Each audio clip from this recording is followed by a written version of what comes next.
이 집 내가 10년 살았으니까 법적으로 내 거야. 네? 어머님, 뭐라고요? 이 집은 내 거라고. 어머님, 이 집은 결혼 전에 제가 제 돈으로 산 거예요. 시어머니가 제 아파트에서 10년간 살았다는 이유로 제 집을 자기 거라고 우겨댑니다. 저는 너무 억울하고 분했습니다. 그 집을 제가 어떻게 산 건데요? 제가 30살이 되던 해 저는 월세방을 전전하던 생활에 마침표를 찍었습니다. 회사에서 퇴근하고 알바까지 하고 주말이면 또 다른 알바를 했습니다. 식비 아끼겠다고 도시락에 김치만 싸간 날도 수두룩했죠. 그렇게 7년을 차곡차곡 모았고 드디어 제 이름으로 된 아파트 매매에 성공했습니다. 위치는 서울 외곽이었지만 제겐 정말 꿈만 같았어요. 부동산에서 잔금을 치르고 저희 집 현관문을 처음 열던 날, 아무도 없는데도 저도 모르게 혼잣말이 튀어나왔습니다. 드디어 내 집이야. 신발을 벗고 안으로 한 걸음 들어서자 비로소 실감이 났어요. 고생 끝에 이뤄낸 결과였기 때문에 제 인생에서 그런 성취감을 느낀 적은 처음이었어요.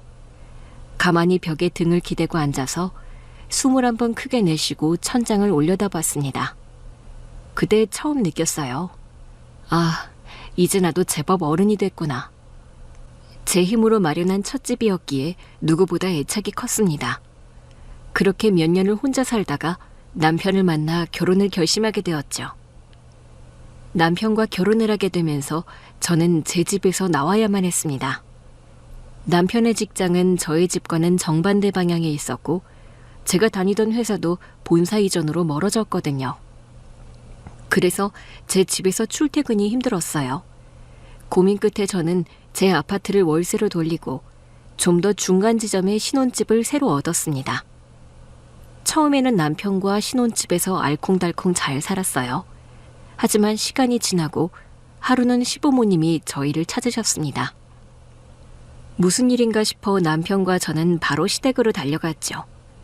시댁에 도착해 시부모님께 인사를 드렸는데 그때 시어머니의 표정은 어딘가 초조해 보였고 시아버지는 말없이 물만 마시고 계셨습니다. 엄마, 무슨 일 있어?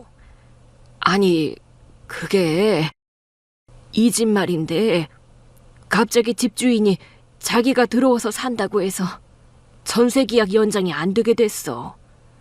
이삿짐은 나가야 하는데 마땅한 집을 아직 못 구했어. 전세금도 바로 돌려받는 게 아니라 시간이 좀 걸린다 하고. 그래서 말인데 네가 갖고 있는 아파트 지금 비어있잖아. 그 집에 우리가 잠깐만 들어가 있으면 안 될까? 한두 달이면 돼. 전세금 들어오면 바로 집 알아볼 거야. 네가 지금 신혼집으로 쓰는 것도 아니고 어차피 지금은 새 놓은 것도 아니잖아. 마침 그때 저희 아파트는 기존 세입자가 나간 상태였고 다음 계약자를 받기 전 정리기간이었습니다. 저는 고민을 했었습니다. 아무래도 찝찝한 마음은 있었지만 상황이 여의치 않았고 시부모님이기에 거절하기가 어려웠습니다. 그리고 잠깐이면 된다는 생각에 결국 허락했습니다. 네, 어머님. 잠깐이시라면 괜찮아요. 아이고, 그래. 금방 나갈게. 고맙다, 진짜.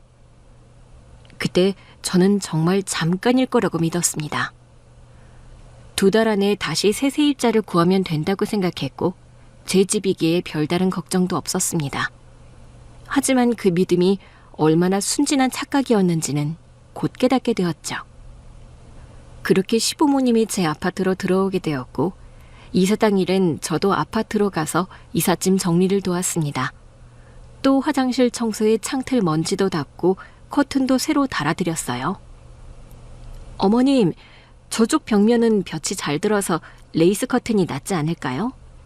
그래, 그럼 그걸로 달아봐. 너 손재주 좋네. 우리야 아무거나 있어도 상관없어. 커튼 다니까 확실히 아늑하네. 신경 써줘서 고마워. 아니에요, 어머님. 나는 딱 한두 달만 살고 나갈 생각이야. 그때까지만 신세 좀 질게. 그때 저는 시어머니의 그 말을 믿었습니다. 진심 같았고 표정도 간절했으니까요. 저와 남편은 그렇게 이삿짐 정리를 마치고 집으로 돌아왔습니다. 오늘 커튼 다느라 팔이 너무 아프네. 그 집도 오래된 집이라 손볼 데가 많더라. 미안해. 나도 좀 도왔어야 했는데 엄마가 하도 이것저것 시켜서 정신이 없더라고. 어머님, 아버님 일인데 당연히 도와야지. 그때는 정말 잠깐이면 된다고 생각했습니다. 그리고 저는 정말 잠깐 동안 그 집을 순순히 내어준 며느리였습니다. 그런데 어느샌가 2달이 넉 달이 되었고 어느덧 반년이 지났을 때는 말도 꺼내기 어려워졌습니다. 시부모님은 집을 비워줄 생각을 하지 않으셨고 남편도 아버지 몸도 좀 안 좋고 아직 당장은 무리인 것 같아 라며 말을 흐리기 일쑤였죠. 저는 그제야 시아버지께서 지병이 있으셨다는 걸 알게 되었습니다. 당뇨와 고혈압이 오래되셨고 병원 진료도 꾸준히 받고 계시다는 걸요. 그 사실을 듣고 나서는 더 이상 무리한 말도 꺼내지 못했습니다. 그렇게 시간이 흘렀고 어느새 결혼한 지 3년이 되어가던 어느 날 시아버지께서는 세상을 떠나셨습니다. 장례식은 가족들끼리 조용히 치렀고 조문도 가까운 친지 몇 명만 왔다 가는 정도였죠. 장례를 마치고 정리까지 끝낸 저녁, 시어머니가 제 옆에 앉아 말을 꺼내셨습니다. 수철아버지 보내고 나니까 참 마음이 허하다. 인생이 참 허무해. 많이 허전하시죠? 그래도 어머님, 저희가 옆에 있으니까요. 그래, 고맙다. 그때는 저도 혼자 남은 시어머니의 외로움이 느껴져서 한동안 옆에서 위로만 해드렸어요. 그리고 이제 혼자가 되셨으니 다른 곳에 자리를 잡고 나가시겠지 싶었어요. 제가 그 집 주인이라는 사실을 굳이 강조할 이유도 없었고요. 하지만 저의 바람과는 다르게 그 후로 시어머니는 집을 나갈 생각을 하지 않으셨습니다. 어머님, 혹시 친척분들이나 아시는 분 중에 같이 지내실 분은 없으세요? 아유, 이 나이에 누구랑 같이 살아? 괜히 눈치 보느니 그냥 익숙한 데가 낫지. 아, 그래요? 나는 지금이 제일 편해. 여기 집 구조도 익숙하고 버스 정류장도 가깝고 병원도 가깝고 이만한 데가 어딨어? 이후로도 제가 집에 대해 얘기할 때면 시어머니는 늘 자연스럽게 자기 집처럼 말했습니다. 오늘 베란다에 햇살 잘 들어오더라. 빨래 말리기 딱 좋아. 이 동네는 참 정이 있어. 그래서 다른 데 이사를 못 가겠어. 그럴 때마다 저는 애써 넘겼습니다. 자리를 잡을 때까지만 계실 거라 했던 말. 그 말 하나만 믿고요. 그런데 그렇게 1년이 지나도 2년이 지나도 3년이 지나도 시어머니는 아무 말 없이 그 집에 계속 머물렀고 어느 순간부터 동네 사람들도 자연스럽게 제 집의 주인이 시어머니라고 생각하는 것 같았어요. 그때부터 뭔가 이상하다는 생각이 들기 시작했지만 저는 그걸 정리할 용기를 내지 못하고 계속 미뤘습니다. 그렇게 제 집은 점점 시어머니의 집이 되어갔습니다. 하지만 저도 그동안 아무 말 없이 넘어간 건 아니었습니다. 중간중간 기회가 있을 때면 조심스럽게 말을 꺼내보기도 했습니다. 어머님, 이 집 이제는 좀 정리를 해야 하지 않을까요? 아유, 넌 그런 걸로 걱정하니? 나도 나갈 때 있으면 벌써 나갔지. 아니요, 걱정이 아니라 처음에 잠깐 계시기로 했던 거니까요. 알지. 나도 알아. 근데 너도 알잖니. 내가 지금 어디로 나가겠니? 여긴 병원도 가깝고 익숙해서 편한데 너희 부부도 지금 잘 살고 있잖아. 굳이 이런 걸로 머리 아프게 하지 말자. 나갈 때 되면 내가 어려우니 알아서 나간다고 할까. 그때는 너희가 붙잡더라도 나갈 거야. 시어머니의 말은 늘 그런 식으로 끝났어요. 저는 더 이상 말을 잇지 못했습니다. 편해서 나가기 싫다는 말을 돌려서 하는 것처럼 들렸지만 정작 저는 그걸 기분 나쁘게 받아들이지 않으려고 애썼습니다. 남편에게도 몇 번 이야기해 본 적이 있었어요. 자기야, 그 아파트 말인데 슬슬 정리할 때 되지 않았어? 갑자기 왜 그래? 처음엔 잠깐만 계시기로 했잖아. 벌써 몇 년이야. 근데 지금 엄마가 혼자 계시는데 굳이 우리가 그 얘기를 꺼낼 필요 있어? 괜히 불편하게 만들지 말고 그냥 두자. 우리가 그냥 둬서 이게 지금 몇 년째야. 너도 알잖아. 우리 둘 다 직장 다니고 바쁘고 당장 새 집 알아볼 형편도 안 되고. 괜히 건드리지 말고 지금처럼 지내자. 어머니 혼자 어디를 가시겠어. 그 말에 저는 또 말문이 막혔고 결국 입을 다물 수밖에 없었습니다. 남편은 매번 그렇게 중립적인 척하면서 사실상 시어머니 쪽 입장을 들어줬고 저는 그 사이에서 점점 더 저의 주장만 펼칠 수 없었어요. 결국 그렇게 시간이 흘러 어느덧 10년이 됐습니다. 저희 부부는 이직할 때마다 몇 번 이사를 다녔고 맞벌이로 바쁘게 살다 보니 아이 가질 생각도 점점 뒤로 미뤄졌습니다. 그렇게 정신없이 살다 보니 제 이름으로 된 아파트는 점점 남의 집이 돼가고 있었습니다. 시어머니는 그 집에서 월세도 전세 보증금도 없이 당연한 듯 지내고 계셨고 저는 한 번도 돈 이야기를 꺼낸 적이 없었습니다. 그게 당연한 건 아니었지만 가족이라는 이유로 스스로 제 입을 막았던 거죠. 가스비가 밀렸다는 고지서가 날아왔을 땐 시어머니가 저한테 전화를 걸어 말했습니다. 가스 요금이 왜 이렇게 많이 나왔지? 뭐가 잘못된 거 아니야? 요즘 날씨 추워서 보일러 오래 틀어서 그럴 수도 있어요. 괜찮아요. 제가 처리할게요. 그리고 얼마 지나지 않아 시모가 싱크대 앞에서 한숨을 쉬시더니 대뜸 말하셨습니다. 이 싱크대 너무 낡았다. 문짝이 삐걱거려서 물 건너올 때마다 짜증나. 교체해야겠네요. 내일 기사 불러드릴게요. 그리고 더 어처구니가 없었던 건 그 집은 제가 산 집인데 어느 순간부터 현관 비밀번호도 바뀌어 있었습니다. 시어머니가 보안 때문에 바꿨다고 했고 저한텐 따로 알려주시지 않았죠. 어머님, 현관문 비번이 뭐예요? 아, 그거? 번호 바꿨어. 요즘 이상한 사람도 많고 해서. 근데 뭐 네가 들어올 일 있니? 아니요, 수리기사랑 같이 들어가려고요. 번호 좀 알려주시면. 아, 알겠어. 문자로 보낼게. 제가 돈 들여 산 내 집인데 집에 들어갈 때마다 시어머니의 허락을 받아야 했습니다. 한때는 가족끼리 따지지 말자고 스스로 위로했지만 시간이 흐른 만큼 저의 한계심도 끝나가고 있었습니다. 저는 점점 그 집이 제 집 같지 않은 기분을 지닌 채 살고 있었습니다. 그러던 어느 날 비로소 일이 터져버린 거예요. 친정엄마가 집에서 쓰러지신 거죠.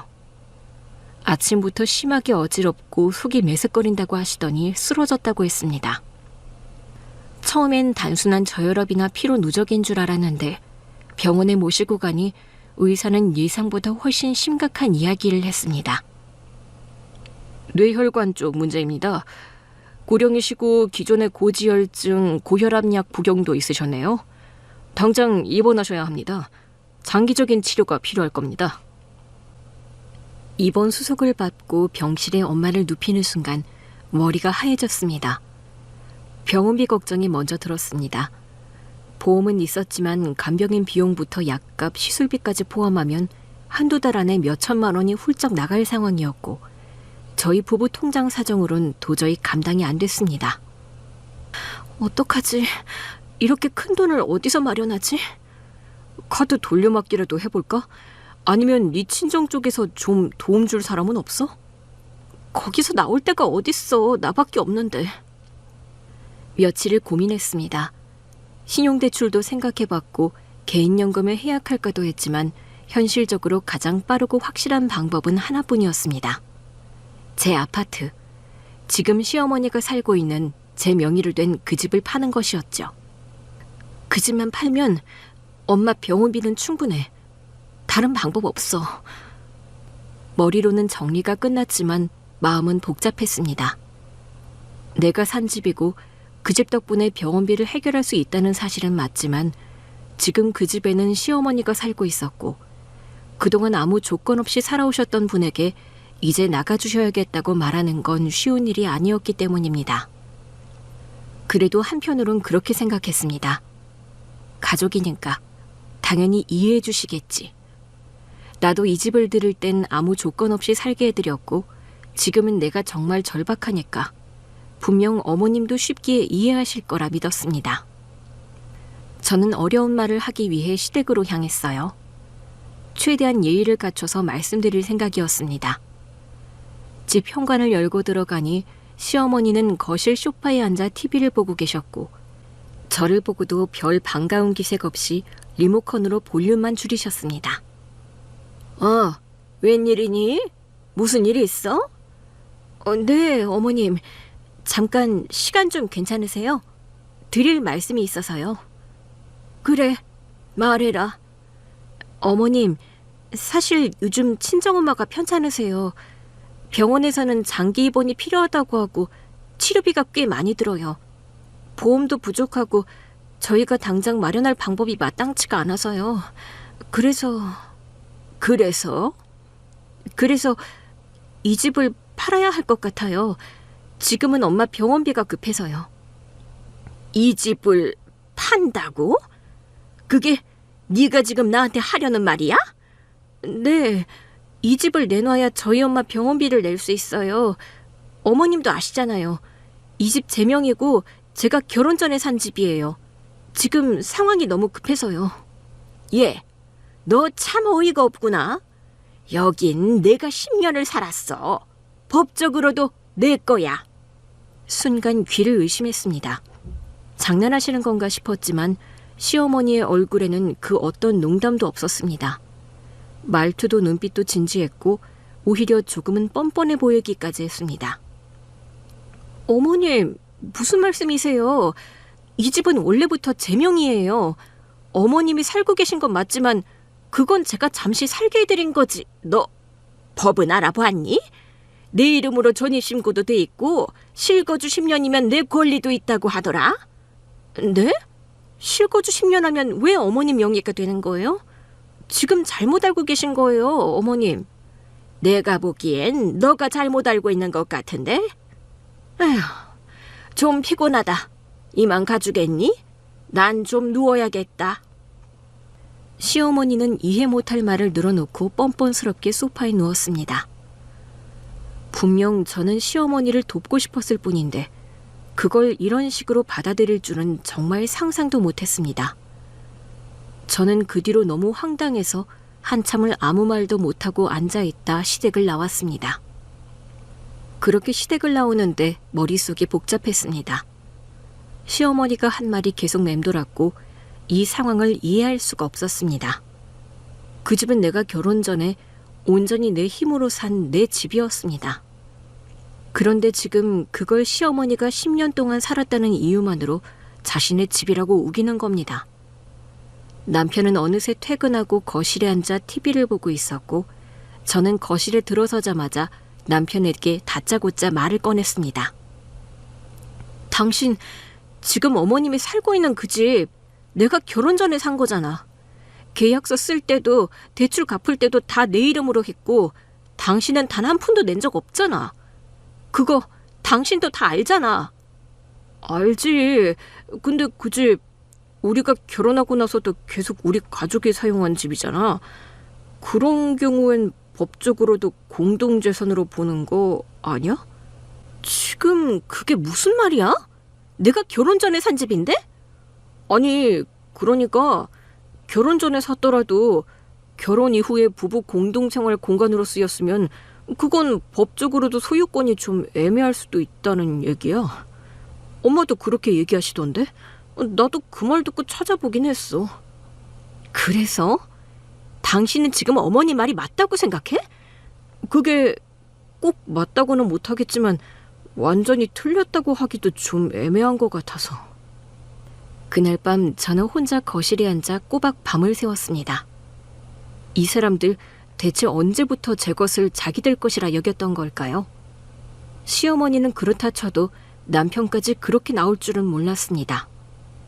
제가 어떤 마음으로 그 집을 지켰고 어떻게 살아왔는지를 가장 가까이서 본 사람이 그였는데 결국 그조차 제 편은 아니었습니다. 저는 그렇게 뻔뻔스럽게 나오는 남편과 시어머니 두 사람을 집에서 내쫓았습니다.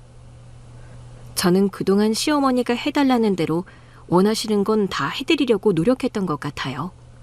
시어머니가 제 집에서 살게 되면서 월세도 더 이상 받지 못하고 전입신고도 어머님 명의로 해드렸습니다. 그리고 보증금도 월세도 따로 받지 않았습니다. 전기요금이나 수도요금, 가스요금까지 저희 집에서 부담했죠. 어느 날은 시어머니가 갑자기 전화를 걸어 말하셨죠. 보일러가 이상하다. 밤새 틀어놨는데도 방이 안 데워져. 내일 기사님 보내드릴게요. 어머님 추우시면 안 되죠.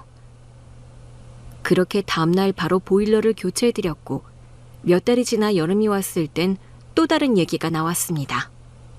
에휴, 이 집은 너무 더워. 요즘 날씨가 왜 이렇게 미쳤냐? 밤에 땀이 줄줄 나. 너무 덥죠? 어머님, 에어컨 설치해드릴게요. 그래, 고맙다. 그리고 거기서 끝이 아니었습니다. 요즘은 그냥 수돗물 먹기 찝찝하더라. 생수를 매번 사 먹을 수도 없고. 정수기 렌탈 신청해 놓을게요. 하루 이틀 쓰는 것도 아니니까요. 시어머니는 계속해서 투정 아닌 투정을 부렸고 저는 그걸 다 받아들였습니다. 어차피 제 집이고 제가 관리해야 한다고 생각했기 때문입니다. 세탁기 호스에서 물이 샌다고 하면 교체했고 벽지에 곰팡이 폈다고 하면 곧장 도배해드렸습니다. 시어머니가 말만 꺼내면 저는 움직였습니다. 내 집인데 내가 나서서 돌보는 게 당연하다고 여겼습니다. 거긴 제 명이었고 제가 책임지는 공간이었으니까요. 그리고 무엇보다 가족이니까 그 생각 하나로 저는 뭐든 해드렸습니다.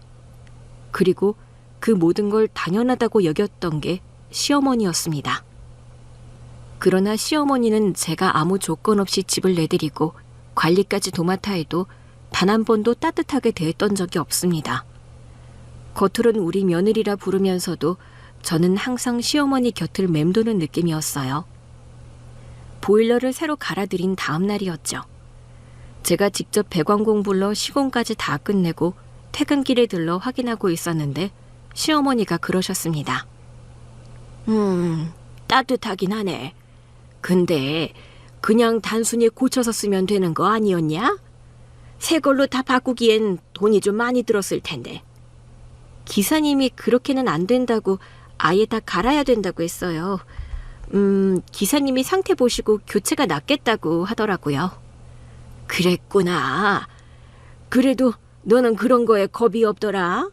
돈 쓰는 건 참 과감해. 난 성격이 그런 게 잘 안 돼서 그런가. 오히려 내가 다 조심스러워지네. 좀 아끼면서 살아. 칭찬은커녕 꼭 뭔가 한마디는 덧붙이셨습니다. 예전엔 그냥 말버릇이라 생각했는데 반복되다 보니 이제는 습관이 아니라 일부러 그러는 것 같았습니다. 어느 날은 저녁에 반찬 좀 해다 드리려고 들렀는데 집에 들어서자마자 그 말부터 하셨어요. 아유, 이 집은 참 답답해. 창문도 작고 베란다도 너무 작고. 그때 저 혼자 살려고 해서 저한테는 딱이었어요. 네가 좋다면야 뭐. 난 그냥 답답해서. 아니, 막말로 제 집에 얹혀 사는 시어머니가 제 집이 좁다고 하소연하는데 정말 어처구니 없더라고요. 그런데 더 황당한 건 남편 앞에선 전혀 다른 말투로 저를 치켜세웠습니다. 우리 며느리는 아주 똑 부러지잖아. 요즘 젊은 것들 중에 집 혼자 마련한 애가 어디 있니? 얼마나 기특한지 몰라. 엄마, 그치? 내가 괜찮은 여자 만난 거 맞지? 응, 너무 괜찮지. 근데 조금은 애교가 있으면 좀 좋아. 난 그게 아쉬워. 칭찬을 하는 건지 불만을 얘기하는 건지 애매하게 섞인 말투였습니다. 남편은 웃으면서 넘겼지만 저는 알 수 있었습니다. 그 말 속에 기특하긴 한데 정이 안 간다는 뉘앙스가 분명히 있었고 그건 제가 아무리 잘해도 채워지지 않는 거리감으로 남았습니다. 명절이 다가오면 자연스럽게 제 발걸음은 시어머니 집으로 향했습니다. 말은 시어머니 집이지만 그 집은 분명 제 명의였고 제 통장에서 세금이 빠져나가고 있었죠. 그래도 명절날만큼은 아무 말 없이 도맡았습니다. 명절 전날부터 장을 봐서 들어가면 시어머니는 식탁에 앉아서 입으로만 일했고 주방엔 저 혼자뿐이었습니다. 도라지나물은 좀 더 진하게 무쳐. 지난번에 싱겁더라. 아, 네, 어머님. 그리고 잡채는 아까 삶은 당면에 참기름 살짝 둘러. 안 그러면 둘러붙어. 네, 알겠습니다. 근데 갈비찜은 언제 할 거야? 그런 건 미리 좀 해두지. 지금 하면 시간 오래 걸릴 텐데. 어젯밤에 재워뒀어요. 이제 불 올리면 딱 맞을 거예요. 그래? 저는 좀 작게 부쳐라. 하나 먹을 때 너무 크면 느끼하더라. 난 개인적으로 그게 좀 불편하더라. 저번에는 어머님께서 너무 작다고 하셔서 크게 한 건데. 너는 내가 하란다로 그대로 하니? 좀 응용을 해야지. 그 말을 들으면서도 웃으며 고개를 끄덕였지만 그 웃음이 절로 나온 건 아니었습니다. 부엌에 하루 종일 서서 전 부치고 탕 끓이고 나물 양념하고 어느새 저녁이 되면 허리는 끊어질 듯 아팠고 손가락에는 베인 상처에 반창고가 한두 개씩 늘어났습니다. 여보, 혹시 깻잎 좀 씻어줄 수 있어? 지금 게임 한 판만. 이거 금방 끝나. 소파에 누워 스마트폰을 들여다보며 웃고 있는 남편을 보고 있자니 제 입에서 저절로 한숨이 흘러나왔습니다. 뒷정리까지 마치고 나서야 식탁에 앉아 그제야 식은 잡채를 한 젓가락 집어먹곤 했습니다. 하지만 가장 기억에 남는 날은 김장하던 날이었습니다. 오전부터 절인 배추를 나르고 양념을 바르고 무거운 김치통을 옮기고 몇 시간을 그렇게 허리도 못 펴고 일했죠. 고무장갑 안쪽은 김치국물로 흥건했고 결국 손가락 끝이 물집이 터졌습니다. 따갑고 얼얼했지만 그냥 참았어요. 그런데 그걸 본 시어머니는 이렇게 말씀하셨습니다. 아이고, 너가 서툴러서 그런 거 아니니? 어떻게 그렇게 손가락에 물집이 생겨? 무거운 거 들고 하다가 이렇게 된 것 같아요. 그러니까 그런 건 좀 요령껏 해야지. 벌써부터 그러면 나중엔 어쩌려고 그래? 네, 신경 쓸게요. 다음엔 고무장갑 안에 면장갑도 껴. 그리고 그 통 안방 옆 베란다 쪽으로 옮겨놔. 거기 햇살이 덜 들어서 김치가 오래가. 네, 지금 바로 옮길게요. 그날 저는 김장하는 것보다 더 서러웠던 건 시어머니의 그 무심한 말이었습니다. 괜찮니? 많이 아프겠네. 그런 말 한마디 없이 그저 요령이 없다는 식으로 끝나는 그 말투가 저를 서럽게 했죠. 또 시어머니는 허리 통증이 있으세요. 그래서 시어머니가 병원에 가는 날이면 항상 제가 시간을 냈습니다. 병원 시간을 맞추기 위해 직장에 반차를 내고 모시고 가기도 했어요. 병원 접수대에서 진료 예약을 하고 진료실에 들어가선 옆에 앉아 의사 설명을 꼼꼼히 들었습니다. 어르신, 디스크 협착이 좀 있으세요. 약 드시면서 물리치료 병행하셔야 됩니다. 약은 며칠치 처방 가능할까요? 그리고 물리치료는 매일 받아야 하나요? 네, 일단 일주일 보시고 통증 심하면 추가 조정하죠. 진료를 마치고 나오는 길, 저는 시어머니 팔을 잡고 천천히 걸었습니다. 점심시간이 애매하게 겹쳐 근처 식당에 들어갔고 저는 순댓국 2그릇을 시켰습니다. 김이 모락모락 올라오는 국밥 앞에서 시어머니는 뭐가 그렇게 불만인지 투덜투덜대기 시작했어요. 아이고, 허리는 계속 땡기고 약은 입에도 안 맞고 의사는 맨날 똑같은 소리 나고 진짜 늙으면 서러워. 꾸준히 드시면 조금씩 나아지실 거예요, 어머님. 아이, 글쎄, 너는 젊어서 모른다. 근데 순댓국으로 시킨 거야? 나는 선짓국 먹고 싶은데. 죄송해요, 어머님. 다음엔 꼭 여쭤볼게요. 이 연근조림 참 맛있네. 어머님 연근조림 좋아하시잖아요. 제가 반찬으로 좀 해다 드릴까요? 아니다. 냉장고에 자리도 없어. 우리 집은 냉장고가 작아서 금방 꽉 찬다니까. 네? 그 순간 우리 집이라는 말이 귀에 또렷하게 박혔어요. 심지어 그 냉장고도 제가 직접 고르고 설치까지 했던 가전이었죠. 그런데 시어머니 입에선 아무렇지 않게 너무도 자연스럽게 우리 집이란 말이 흘러나왔습니다.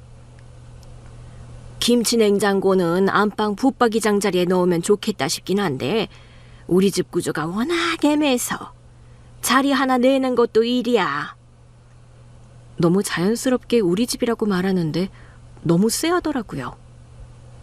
그리고 시어머니는 순댓국 한 그릇을 다 비우더니 계산서를 제 쪽으로 자연스럽게 밀었습니다. 저는 말없이 지갑을 꺼냈습니다. 그리고 계산할 때 카드를 내밀며 처음으로 가볍게 웃으며 말했습니다. 근데 어머님은 고맙다는 말씀은 한 번도 안 하시네요. 집으로 돌아오는 길, 남편에게 이 얘기를 했더니 그 사람은 웃으며 말했습니다.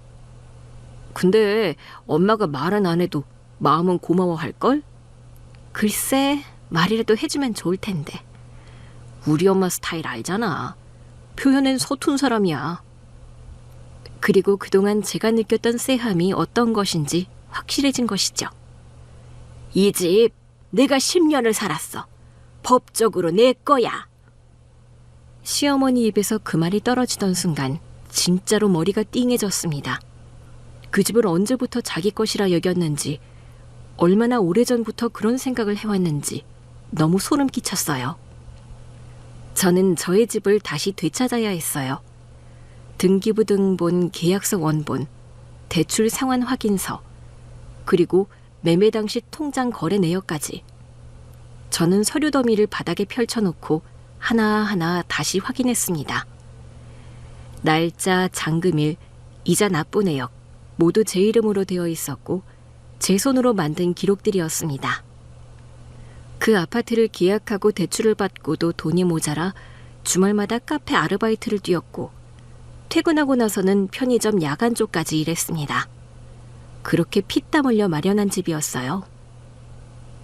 그날도 밤 12시가 넘어서야 남편이 퇴근했습니다.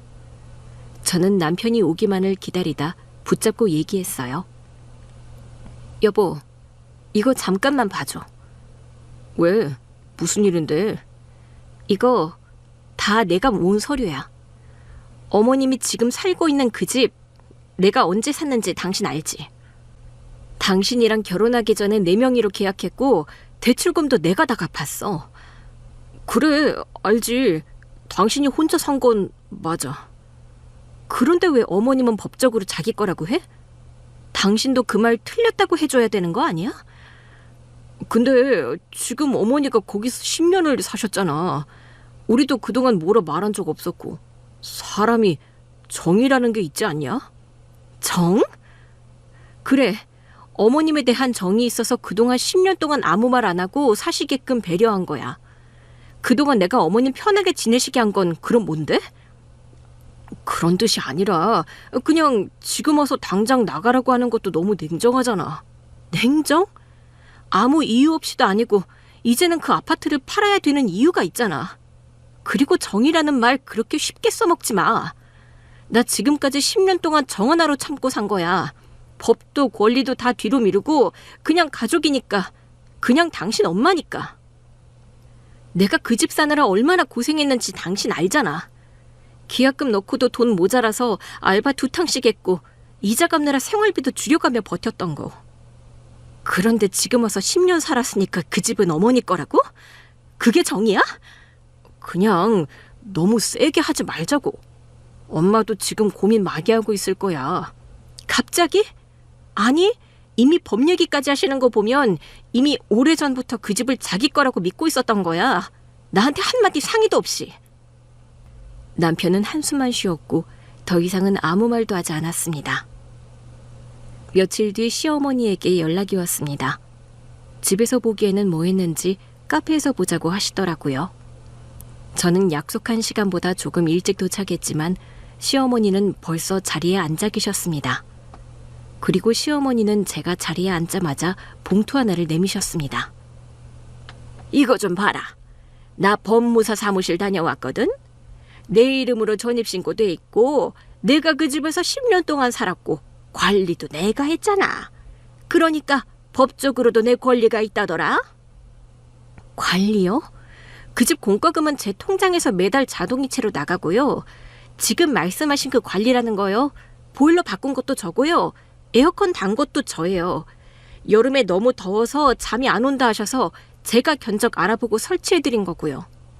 도배랑 장판도 제가 불러서 했고 그때 어머님은 바쁘시다며 이삿날에도 안 계셨잖아요. 정수기 렌탈도 제가 제 카드로 돌려놨어요. 물맛이 이상하다고 하시길래 설치해드린 거고요. 가스 점검이나 누전 차단기 교체도 전부 제 명의로 연락하고 처리한 겁니다. 그런 걸 관리라고 말씀하시는 거면 그건 제가 다 했어요. 그냥 거주하셨던 거고 그 집은 제가 주인이었어요.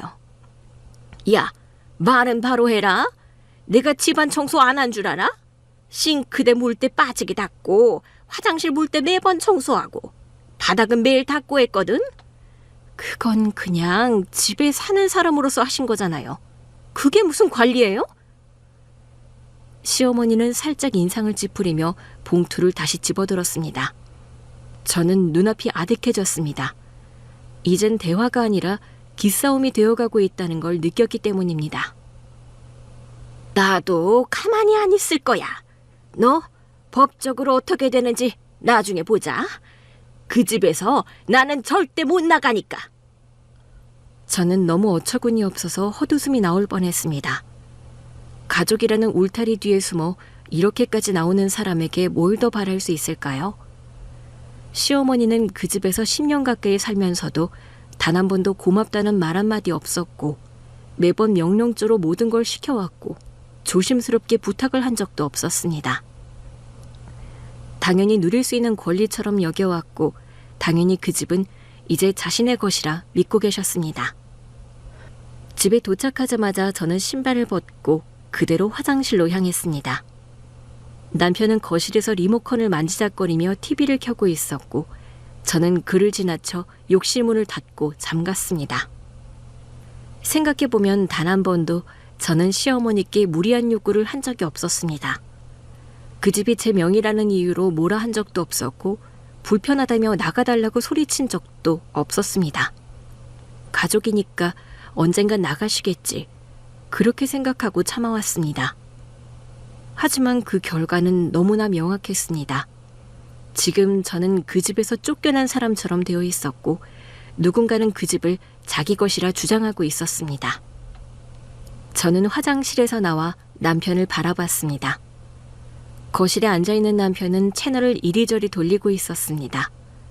표정에는 아무런 변화도 없었고 눈앞에서 벌어진 일들이 마치 남의 일인 양 무심해 보였습니다. 그 모습이 저는 더 참기 어려웠습니다. 이 사람은 알고 있었습니다. 제가 얼마나 참아왔는지, 제가 그 집을 어떤 마음으로 관리해왔는지. 그런데도 지금은 아무 일 없다는 듯 시어머니 편에 서 있었습니다. TV 잘 나오네? 채널 새로 신청했어. 아까 신호가 좀 끊기더라고. 그랬구나.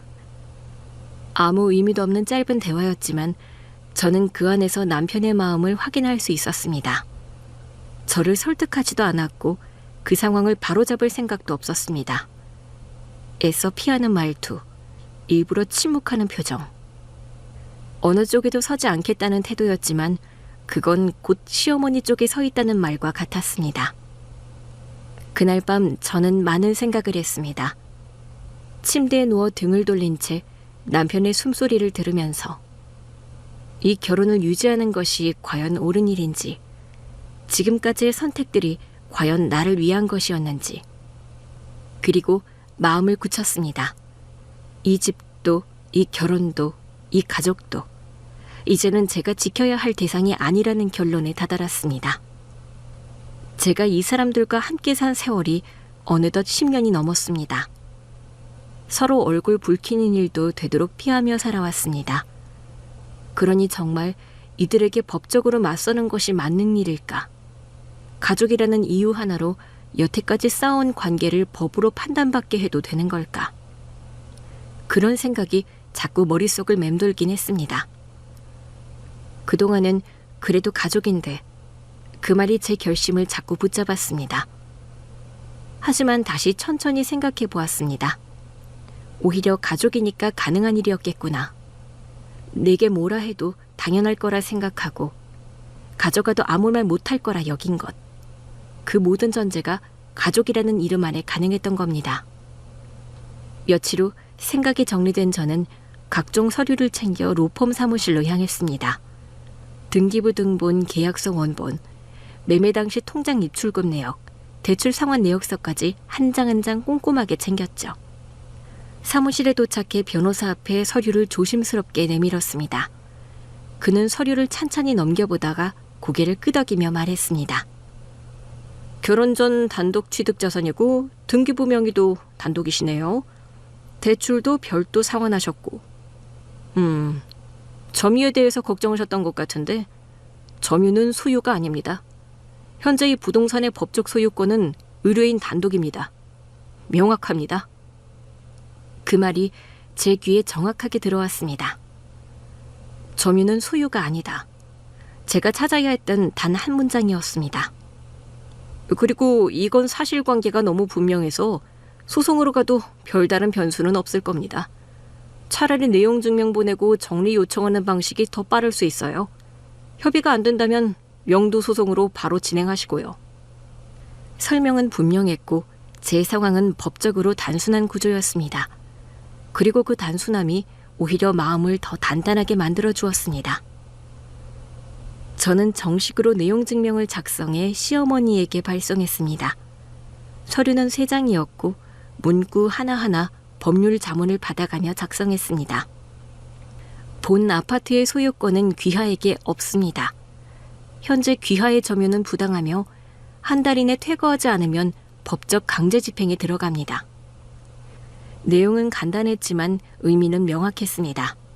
시어머니가 그 집에 더 이상 머물 수 없다는 것, 제 권리를 더는 양보하지 않겠다는 뜻이기도 했습니다.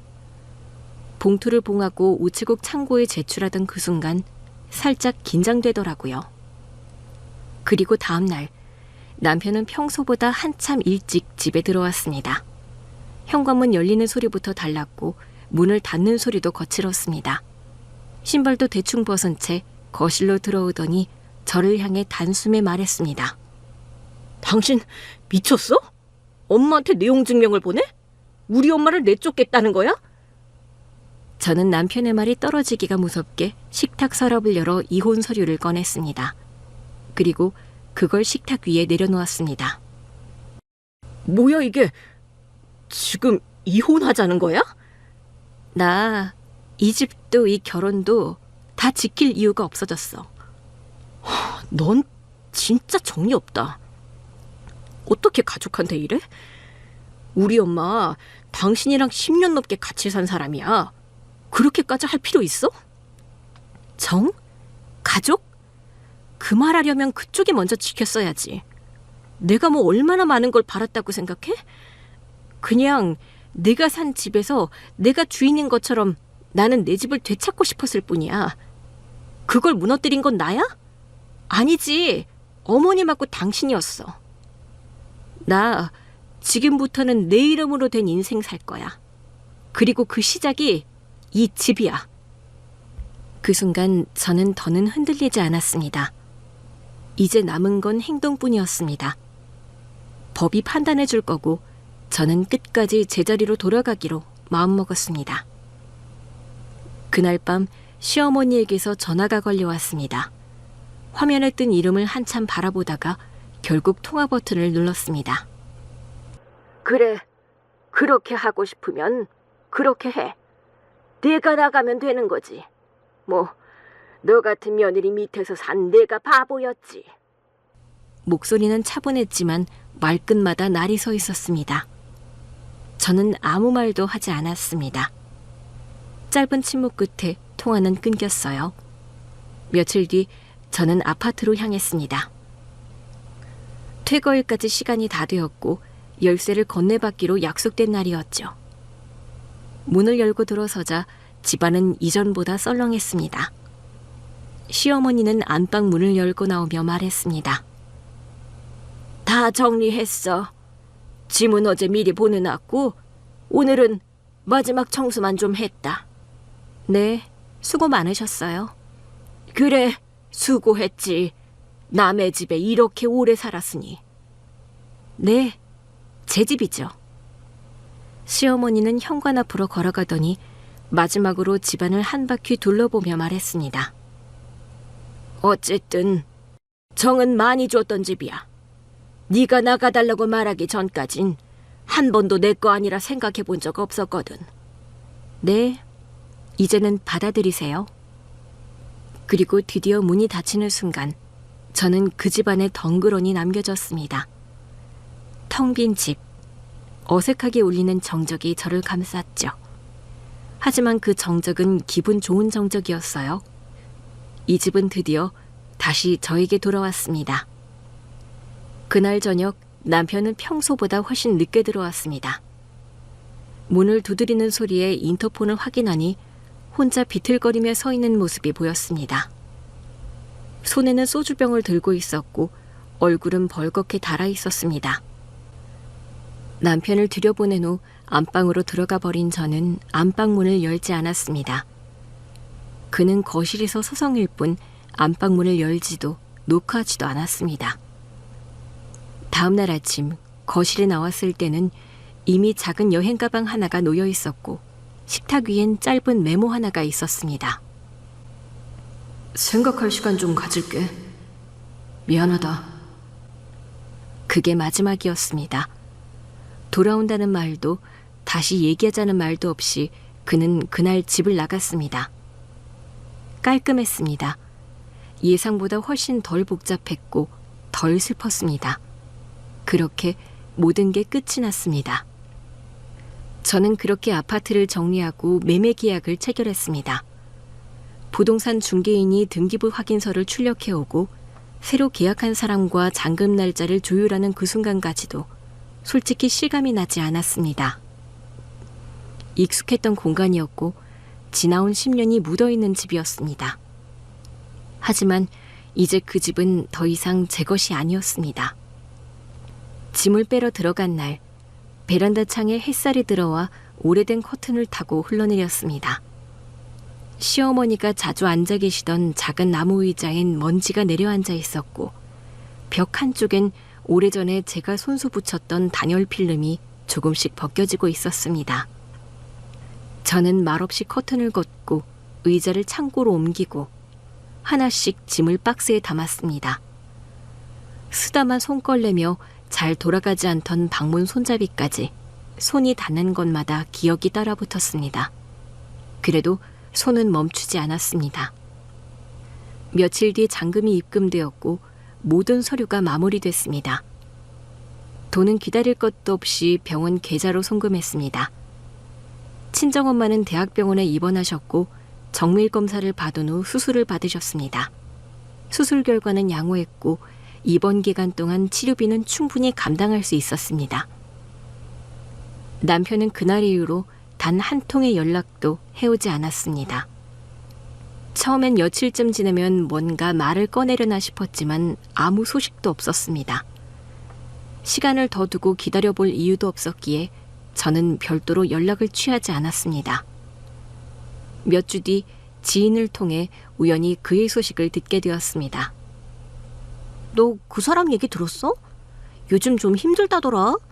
회사도 구조조정 들어갔고 지금은 월세방에서 지낸대. 그래? 뭐 그럴 줄 알았지. 결국 자기 엄마 감싸다가 이렇게 된 거잖아. 근데 너한테 연락 한 번 안 했다는 게 참 그렇네. 저는 그 얘기에 굳이 어떤 감정도 반응도 보이지 않았습니다. 이미 끝난 이야기였고 끝난 사람에 대해 제가 할 말은 없었습니다. 시어머니에 대한 소문도 몇 번 들려왔습니다. 처음엔 지인의 친구가 요양병원에서 우연히 봤다는 말도 있었고 어떤 날은 고시원에서 지낸다라는 이야기까지 들려왔습니다. 누구는 시어머니가 사촌 언니 집에 잠시 얹혀 살았다는 말도 했습니다. 말이 많았지만 저는 어느 쪽이든 관심이 가지 않았습니다. 한때는 제 인생이 중심이었던 사람들이었지만 이제는 그렇지 않았습니다. 그들이 어떻게 지내는지, 어디에 있는지 저는 더 이상 알고 싶지도 않았습니다. 일상 중에 아주 가끔 그 아파트 단지를 지나쳐야 할 일이 생기면 저는 습관적으로 창밖을 바라보다가 고개를 돌렸습니다. 일부러 시선을 외면한 건 아니었지만 굳이 다시 보고 싶지도 않았습니다.